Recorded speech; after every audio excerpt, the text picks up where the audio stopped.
CC Sabathia's final ride will come in the Bronx. Late Tuesday, word leaked via several reporters that the hefty lefty veteran would be returning to the Yankees on a one-year, $8 million deal and for a 19th season in the majors. That 2019 campaign will also be his last, according to MLB.com's Mark Feinsand. Sabathia plans to retire after the season. While it's a shame that Sabathia's retirement tour won't come in the green and gold of his hometown Oakland A's, who are reportedly interested in him, the Yankees have to be pleased that he'll wrap up his sterling career in pinstripes. Since a three-year swoon from 2013 to 15 due to persistent knee troubles and a dip in velocity, Sabathia has bounced back as a reliable back-of-the-rotation presence in New York. In 2018, he posted a 3.65 ERA, 120 ERA and 2.3 wins above replacement Baseball Reference version, across 153 innings over 29 starts. That marked his third straight above-average season, a late career renaissance for the big man, who has transformed fully into a stereotypical crafty lefty. Set to turn 39 next July, Sabathia is not the workhorse ace of his youth, averaging just 5 1/3 innings per turn last season. He struggled in the second half of the season, with a 4.39 ERA from the start of July through the end of September, and he lasted just 3 innings in his lone playoff start, giving up 3 runs in the Yankees' ALDS-ending defeat to Boston. Baumgartner, Dodgers fans should be thrilled that Dave Roberts is back in New York, though. Sabathia won't be counted on to be a frontline starter, just veteran depth. Still, he alone can't be the team's only rotation move. The Yankees have to add starting pitching this winter, something that general manager Brian Cashman made clear as an off-season priority. "I'm interested in adding more than one pitcher," he told reporters at this week's GM meetings in Carlsbad, Calif. "I need to, I think, add multiple pitchers. I'm not going to say who and when.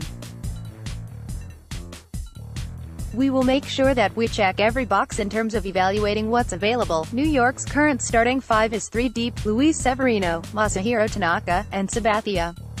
There's also Sonny Gray, but Cashman has said repeatedly that he's as good as gone after a rough 2018 season, so what routes do the Yankees have to bolster that group?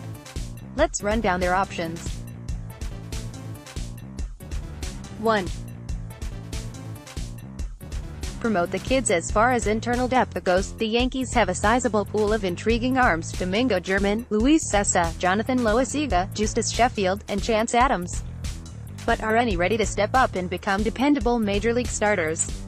German showed wipeout stuff across 14 starts with the Yankees in 2018, but he also posted a bloated 5.57 ERA before an arm injury shelved him for most of the second half.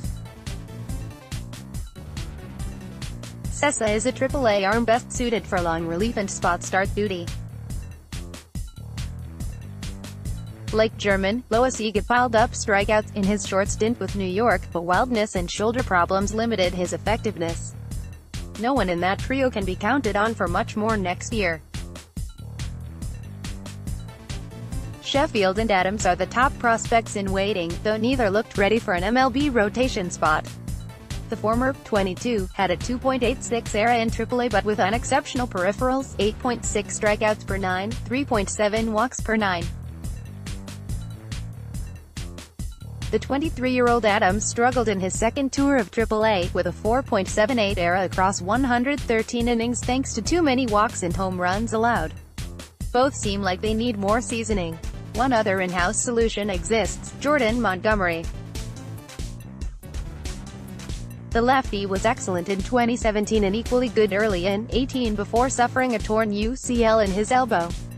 His rehab from Tommy John surgery should have him back in the second half of next season, a possible boost, but not someone to be relied upon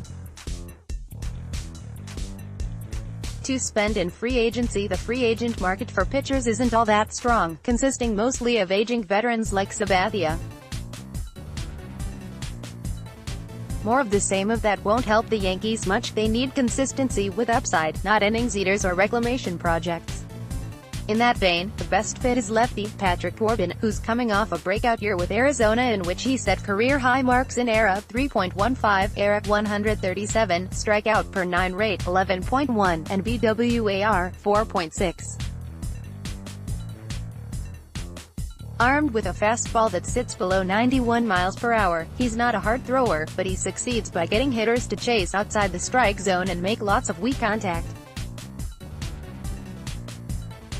That also makes him a good fit for a Yankees team that eschews the fastball. No squad threw fewer heaters than New York at 47.4%, and Corbin's fastball percentage of 48.6 was the lowest mark of his career. But Corbin won't come cheap or on a short deal.